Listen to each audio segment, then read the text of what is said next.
Makukulay na karosa, sayaw na puno ng sigla, at tradisyon na buhay na buhay. Ito ang eksenang bumungad sa ika-10 Paila Festival sa Bayan ng Pila, Laguna. Dinagsa ng libu-libong Pilenyos at turista ang kalsada. Lahat sabik masaksihan ang isa sa pinakaabangan na selebrasyon ngayong taon. Agaw eksena ang Engrandeng Float Parade. Bawat karosa may kwento na sumasalamin sa kasaysayan, kultura at galing ng mga taga-Pila.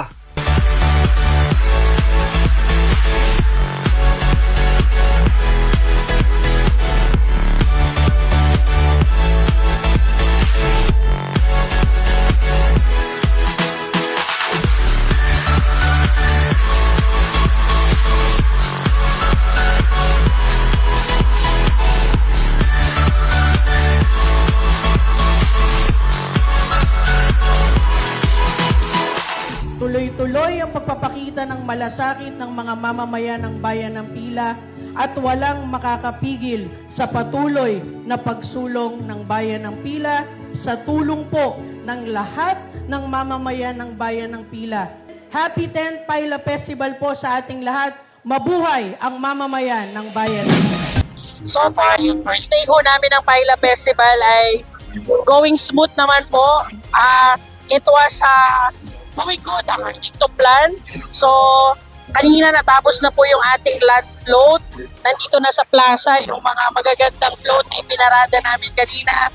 And then, natapos na rin yung trade fair namin, nabuksan na. So, yung mga kababayan ho natin na gustong dumayo sa Bayan ng Pila, hanggang Sunday, nandito po yung mga trade fair natin na pinuksan ho kanina. And then, katatapos lang ho nung Zumba. Tonight, we will have modern dance competition. Tomorrow will be our street dancing competition. And then we have interpretative dance. So, maraming event din bukas. And then on the last day, we have our People's Day, yung mga social services namin. Kagaya ng medical, dental, optical, derma. And we also have job fair. And then we have a car show. Then we have a basketball sa aming gymnasium. Kasama ang mga PBA legends versus municipal employees. Also, in the evening, we have Governor Sol's Night. And then after that, we have Mayor's Night. Because I will be celebrating my birthday on Sunday.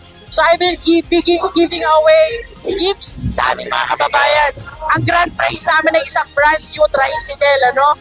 Then we have Marqueras, MYFP, Site A, para po sa last night namin. Sa ika-10 taon ng Paila Festival, mas pinalakas, mas pinasaya, at mas ipinagmamalaki ang kultura ng Pila.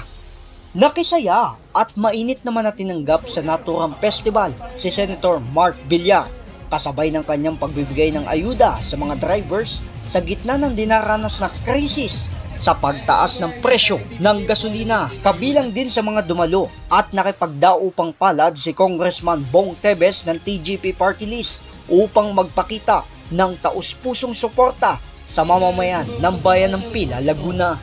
Isang dekadang saya, kulay at tradisyon, dito lang yan sa Pila, Laguna. Ako, si J. Martin ng JKRS News and Public Affairs. Happy 10th Paila Festival.